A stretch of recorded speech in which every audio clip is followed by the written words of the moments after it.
Let us begin with analysis of prescribed novel. This is a very important topic in literature in English. It appears in your exams every single year. By the end of this lesson, you will understand how to analyze a novel, including plot, character, setting, theme, style, and literary devices, using a sample analysis, and how to answer exam questions. For this lesson, we will use Chimamanda Ngozi Adichie's Purple Hibiscus as our sample text. Take your notes. Let us go. First, let me give you background on Purple Hibiscus.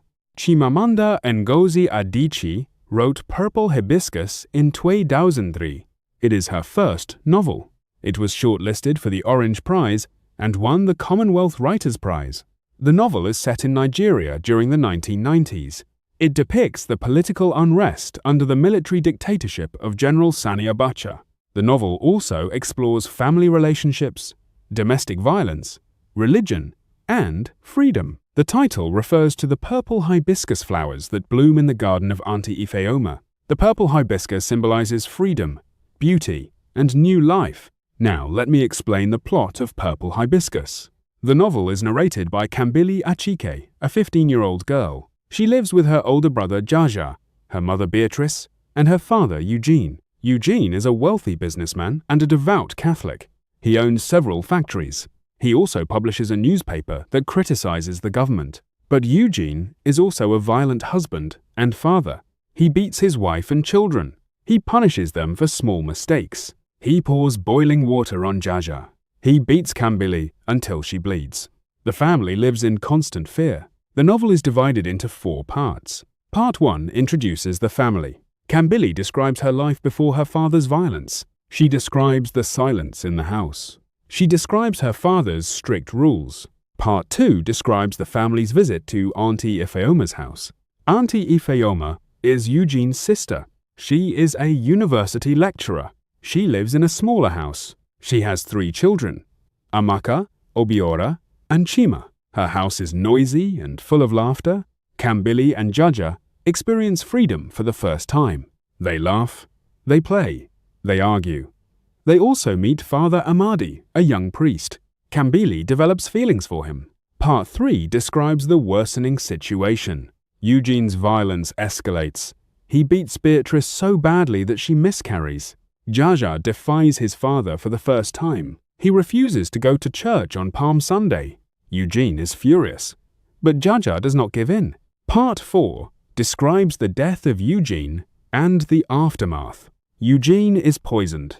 It is implied that Beatrice poisoned him. Jaja takes the blame. He goes to prison for 3 years.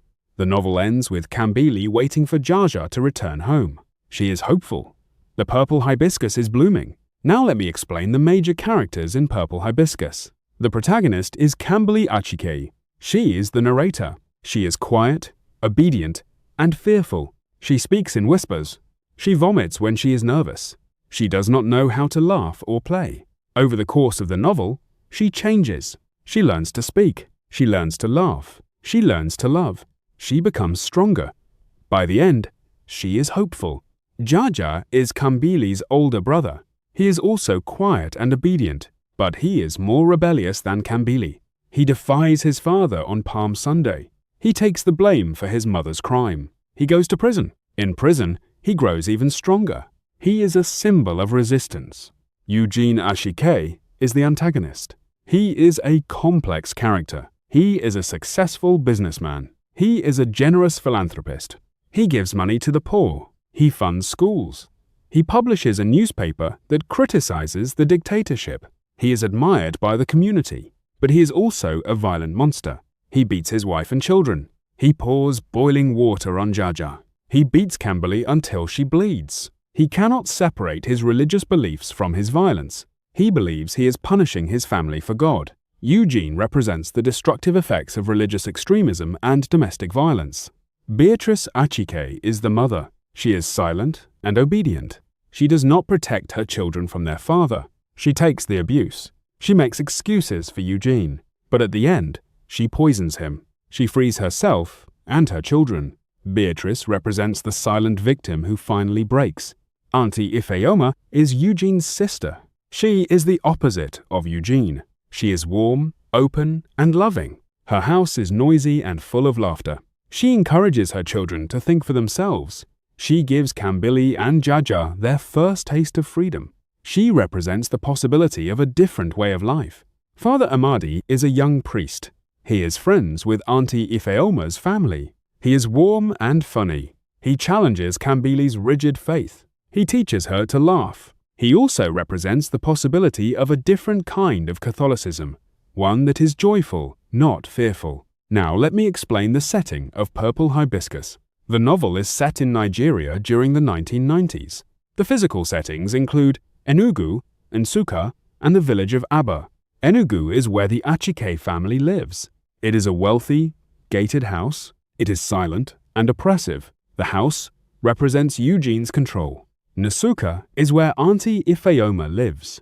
It is a university town. It is smaller and poorer. It is noisier and freer. The house represents freedom and love. Aba is the family village. It is where Eugene's father, Papa Nukwu, lives. He is a traditionalist who worships the gods of his ancestors. The village represents the traditional Igbo culture that Eugene has rejected.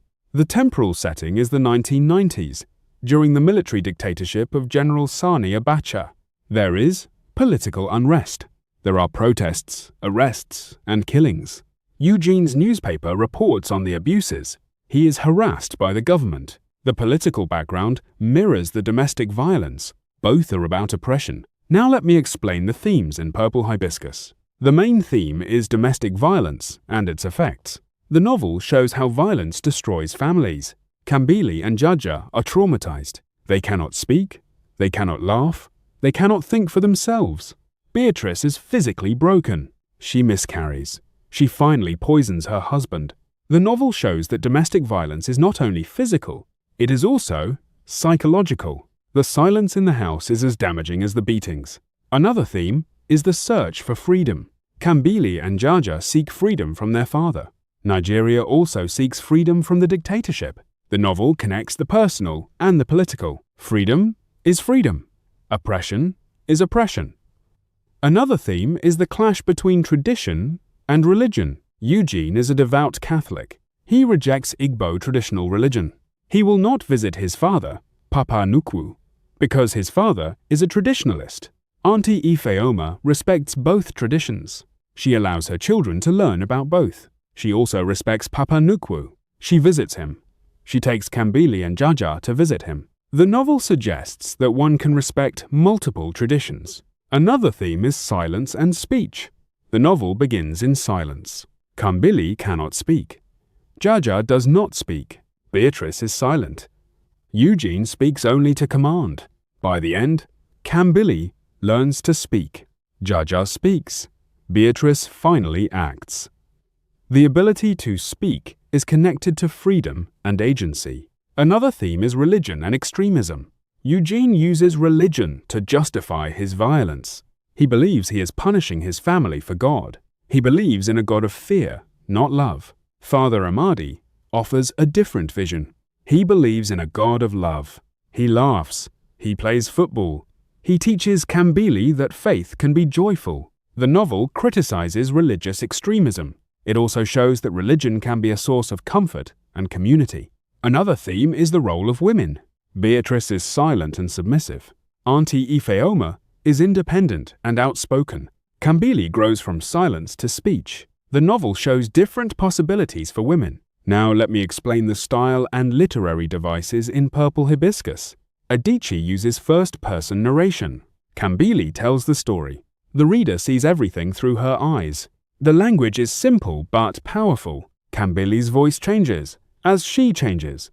In the beginning, her sentences are short and simple. She speaks in whispers. As she gains confidence, her sentences become longer and more complex. Her descriptions become richer. Adichie uses symbolism.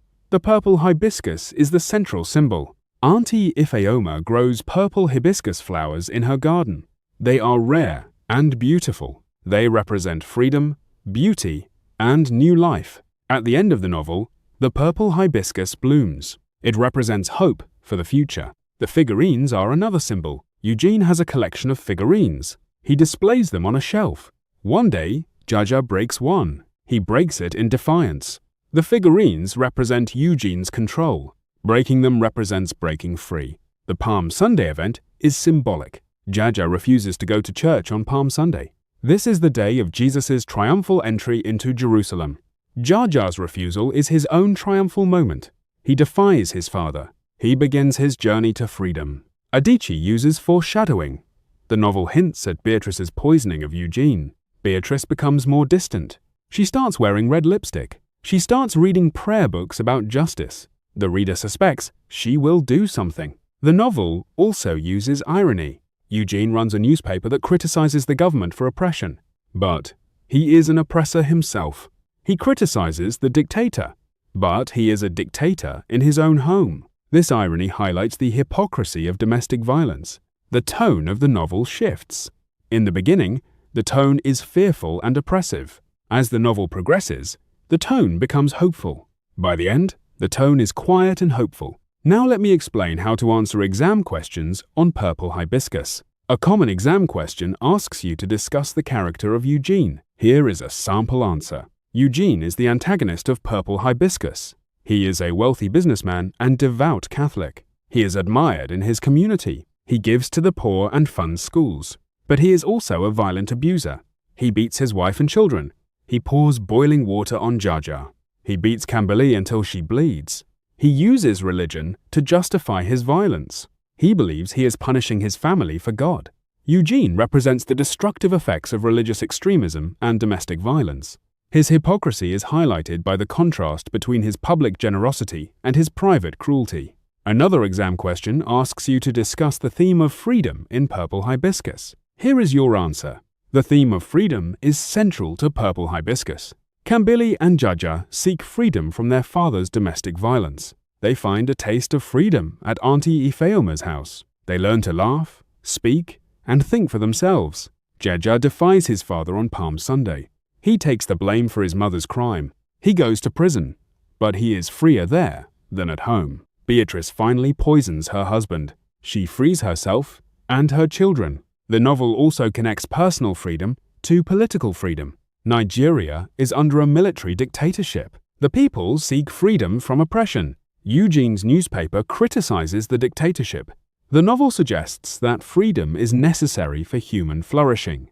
Here is what you need to take away. Purple Hibiscus by Chimamanda Ngozi Adichie is a novel about domestic violence, freedom, and family. The plot follows Camberley and her family as they struggle with an abusive father. Major characters include Camberley, Jaja, Eugene, Beatrice, Auntie Ifeoma, and Father Amadi. The setting is Nigeria in the 1990s. Themes include domestic violence, freedom, tradition versus religion, silence versus speech, religious extremism, and the role of women. Adichie uses first-person narration, symbolism of the purple hibiscus and figurines, foreshadowing, irony, and shifting tone. Understanding purple hibiscus is essential for your literature exams. Practice these concepts. When you have them down, move to topic 2.